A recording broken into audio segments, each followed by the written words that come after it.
नमस्कार। Welcome to stock infuse. अगर आप चैनल पर फर्स्ट टाइम विजिट कर रहे हैं तो रेगुलर अपडेट्स के लिए चैनल को सब्सक्राइब कर दीजिएगा और वीडियो पसंद आता है तो वीडियो को एक लाइक कर दीजिएगा। दोस्तों, इस वीडियो में हम लोग आईटी सेक्टर का कंप्लीट एनालिसिस करेंगे, हिस्ट्री को देखेंगे और ये भी देखेंगे कि अगर हम एक ग्रोथ इन्वेस्टर हैं, हमें अच्छा रिटर्न कमाना है तो हमें कौन से कंपनी में इन्वेस्टमेंट करना चाहिए। दोस्तों, लास्ट ट्रेडिंग सेशन में पूरे के पूरे निफ्टी आईटी में गिरावट देखने को मिली थी। 3.14% का गिरावट था। अब दोस्तों, गिरावट का रीजन आप सभी को पता हो ही गया होगा। अगर नहीं पता है तो मैं बता देता हूं। गिरावट का रीजन था एचसीएल टेक के मैनेजमेंट का कमेंट्री।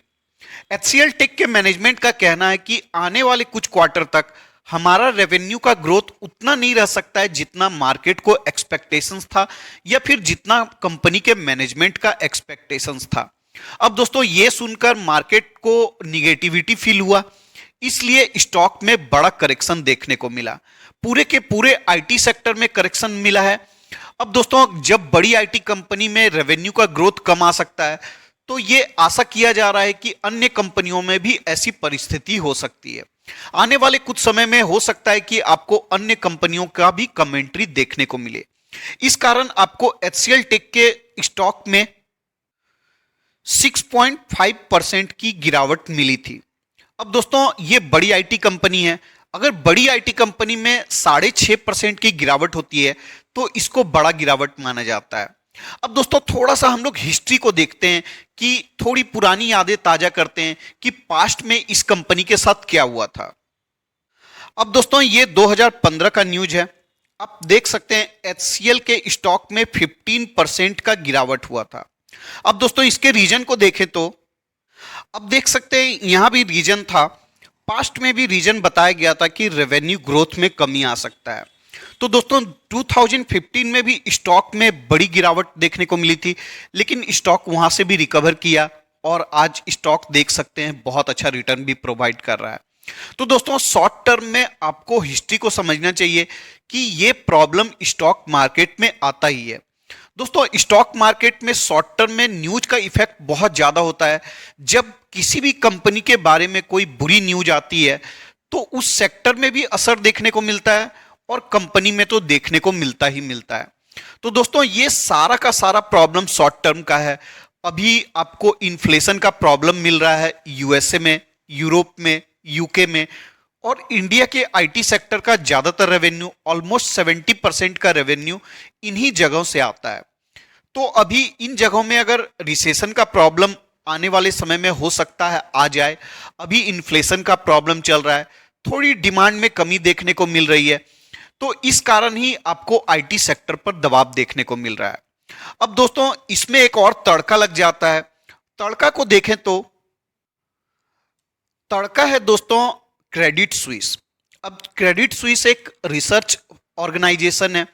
ये विभिन्न कंपनियों पर अपना रिसर्च रिपोर्ट प्रस्तुत करते रहता है और इनका रिसर्च रिपोर्ट बताता है कि इंडियन आईटी स्टॉक्स में 10 to 27% का करेक्शन हो सकता है। अब दोस्तों, इनका बताना है कि ये वैल्यू लेड करेक्शन हो सकता है। अब दोस्तों, वैल्यू लेड करेक्शन का मतलब मैं आपको समझाता हूं। स्टॉक का प्राइस दो कारण से ऊपर जाता है। एक तो उसका अर्निंग्स बढ़ता है तो ईपीएस बढ़ता है, और एक कारण है अगर उसका प्राइस टू अर्निंग रेशियो बढ़ जाता है। तो दोस्तों, अभी इनका कहना है कि अर्निंग्स तो बढ़ेगा, लेकिन मार्केट जो प्राइस टू अर्निंग रेशियो अभी कंपनी को प्रोवाइड कर रहा है उससे कम price to earning ratio provide करेगा, क्योंकि आने वाले कुछ समय में ग्रोथ स्लो हो सकता है। इसी कारण आपको इनका कहना है कि कंपनी में 10 to 27% का करेक्शन हो सकता है। लेकिन दोस्तों, जब भी ऐसा करेक्शन होता है तो ये एक टेम्पररी करेक्शन होता है। अगर ऐसे समय में आप इन्वेस्टमेंट करते हैं तो आप बड़े इन्वेस्टर बन सकते हैं, मतलब आप बड़ा रिटर्न कमा सकते हैं। दोस्तों, जब पैनिक सिचुएशन होता है तभी इन्वेस्टमेंट करने का मजा है। एक समय, आज से एक साल पहले दोस्तों, स्टॉक मार्केट में आपको आईटी सेक्टर का बोलबाला था। हर कंपनी अपने ऑल टाइम हाई पर काम कर रही थी, तभी हर कोई आईटी कंपनी में इन्वेस्टमेंट करने के लिए इंटरेस्टेड था। लेकिन जो कंपनी 7,500 की थी आज 4,500 रुपये पर अवेलेबल है, लेकिन कोई इन्वेस्टमेंट करने के लिए इतना इंटरेस्टेड नहीं है। दोस्तों आपको समझना चाहिए, जब कंपनी 7,500 पर थी तब ज्यादा उसमें डेंजरस सिचुएशन था।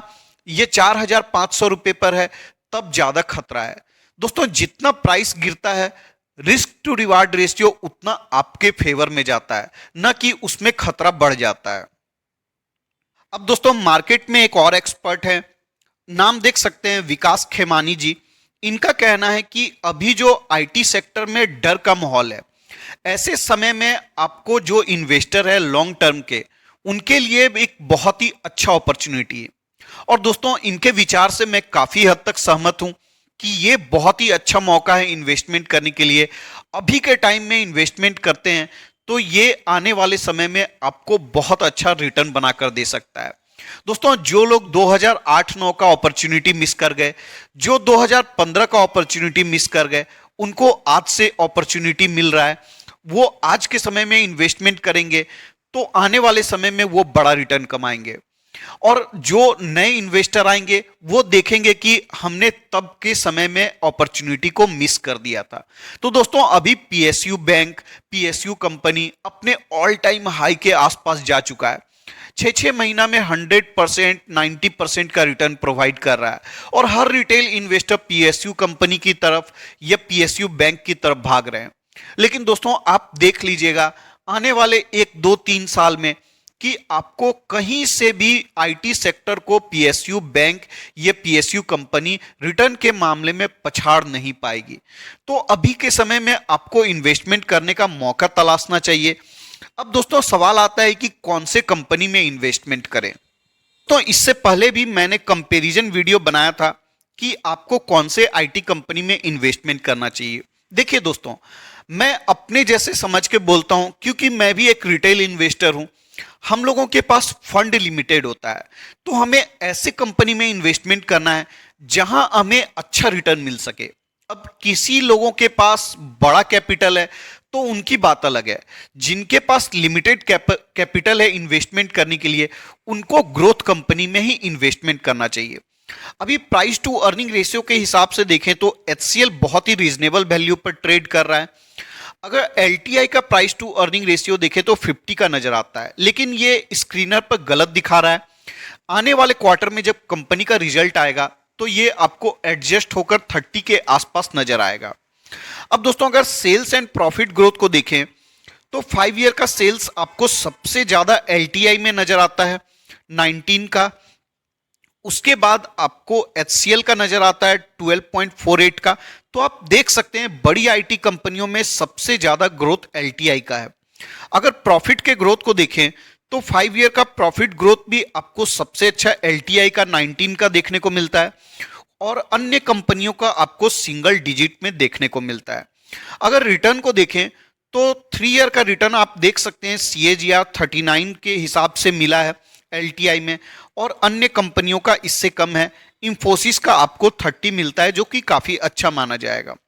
अगर 5 ईयर के रिटर्न को देखें तो 5 ईयर में भी आपको सबसे अच्छा एलटीआई का 34 का नजर आता है। उसके बाद आपको इंफोसिस का नजर आता है। तो ग्रोथ के हिसाब से आप समझ ही गए होंगे कि आपको कौन से कंपनी में इन्वेस्टमेंट करना चाहिए ताकि आपको ज्यादा रिटर्न मिल सके। तो दोस्तों इस वीडियो के डिस्कशन के लिए इतना ही रखते हैं। मिलते हैं किसी और वीडियो में किसी और इंफॉर्मेशन के साथ। तब तक के लिए धन्यवाद।